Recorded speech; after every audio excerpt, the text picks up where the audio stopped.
Have you ever wondered how some growers grow bigger, healthier plants?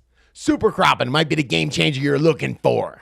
Hey, but before we get into it, today's video is brought to you by Real Grow Lab. If you want to connect with the best growers from all over the world, get tips and tricks on how to grow the dankest plants possible, and not have to worry about the censorship we get from YouTube, Facebook, and Instagram. Go check out realgrowlab.com. Get all kinds of great Grow Talk Q&A. Plus, see all the stuff YouTube won't let me show you in these videos. Sign up and join our growing community over at realgrowlab.com. Or download the app at the Apple or Android App Store. Now let's get back to today's video. Come on, High C, you want to get into it, man? You want to supercrop?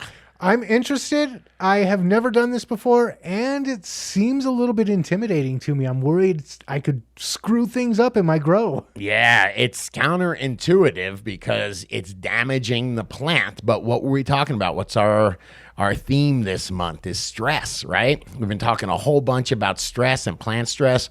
Well, this is what they call high stress training. You are literally taking the branch and you are damaging it. So the supercropping I learned was just taking it between your fingers and folding it over, folding the main branch over. I will do it to the apical meristem, meaning the top bud.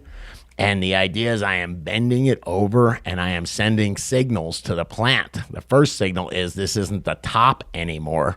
So we better redirect our energy towards all these other buds and try to make them a top. That's where you get multiple tops from. Okay, what scares me about this is we've been talking about stress. Sure. This kind of seems like torture.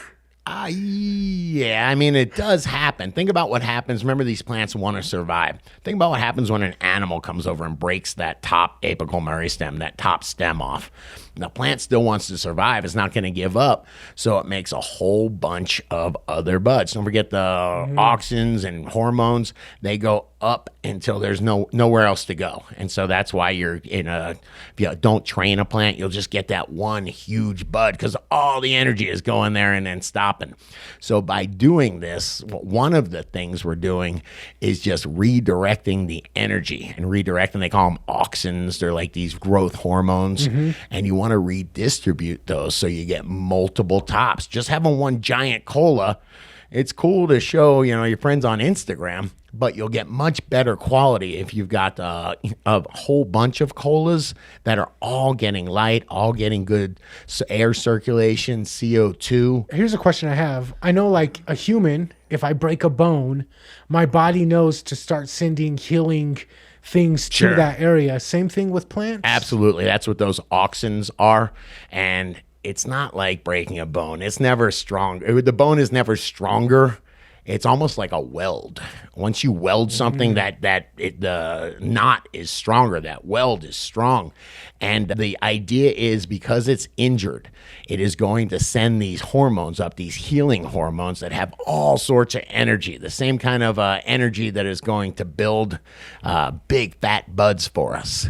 Gotcha. So it's kind of like a way to trick the plant to go into overdrive and start producing more than it naturally would. Yes, and there's a couple different ways to do it. One of them is literally just snapping. You take it between your fingers and you snap the branch. You put it, it'll be lateral, and you'd be surprised. A lot of times you'll come back the next day and it'll be back up again. Like, these things want to survive. So sometimes you'll literally have to tape it down or tie it down or something like that.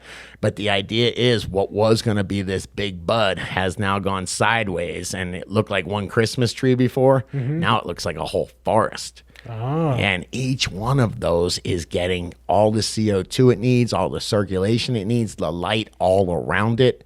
You're going to get better quality.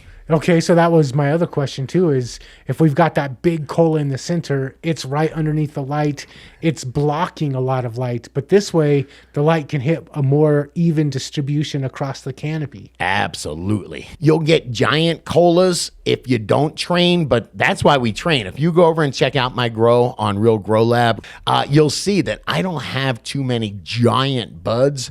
What I have is a whole bunch of beautiful 3 or 4 gram buds that are going to make a lot of people real happy. Well, and just a side note on that, what I've learned is those big giant buds more likely to get mildew and stuff like that? Having them spaced out and a little bit more airy, you're less likely to run into that as well. And what was I just dealing with? I had air conditioning or failure, basically dehumidifier air conditioning failure.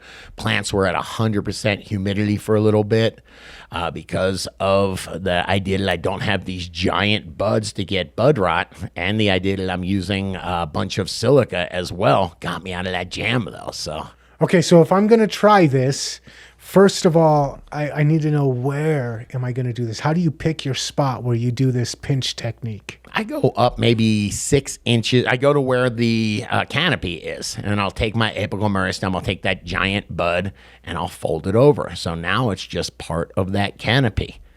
Okay, and then my second question, you keep saying the giant bud, but every time I've seen you do this, you do it later in veg or at the very beginning of bloom, so you don't have a giant bud yet.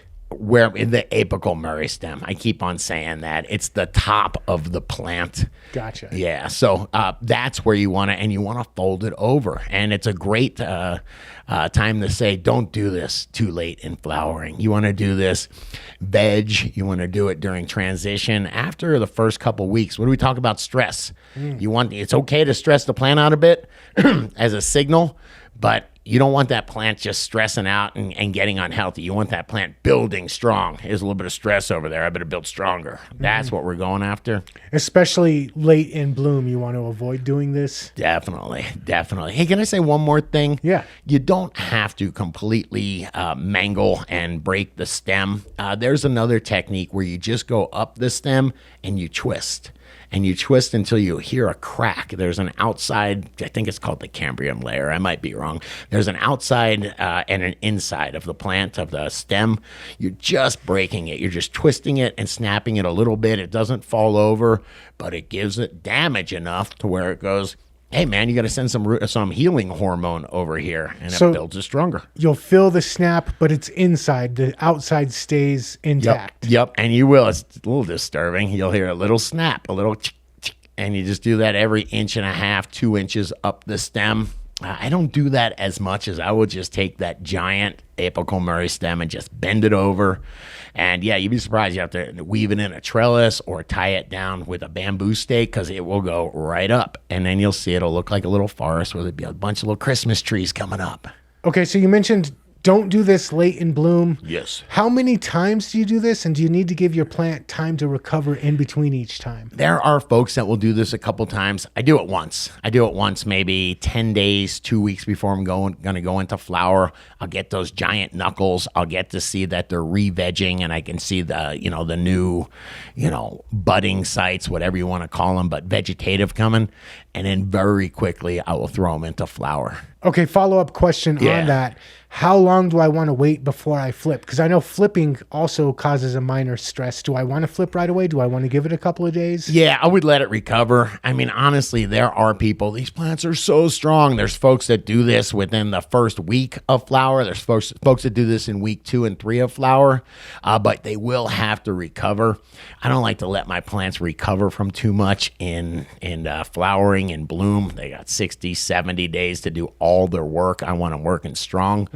So I do this in veg. I'll do it a few days before I flip. Sometimes at the flip, I'll be honest. I'm not being recorded now, am I? We are. Yeah, but just don't do it too late. You want to make sure that you've got stress hormones in the beginning and then just let it photosynthesize and let it just grow after a while. Hey, but that is just my approach to super cropping. But what about you? Have you tried it? What worked? What didn't? Let me know in the comments. And if you like this video, please hit that like button, smash that subscribe button, share this one with another grower you know, and check out the other couple videos YouTube's recommended. I sure do hope you like them.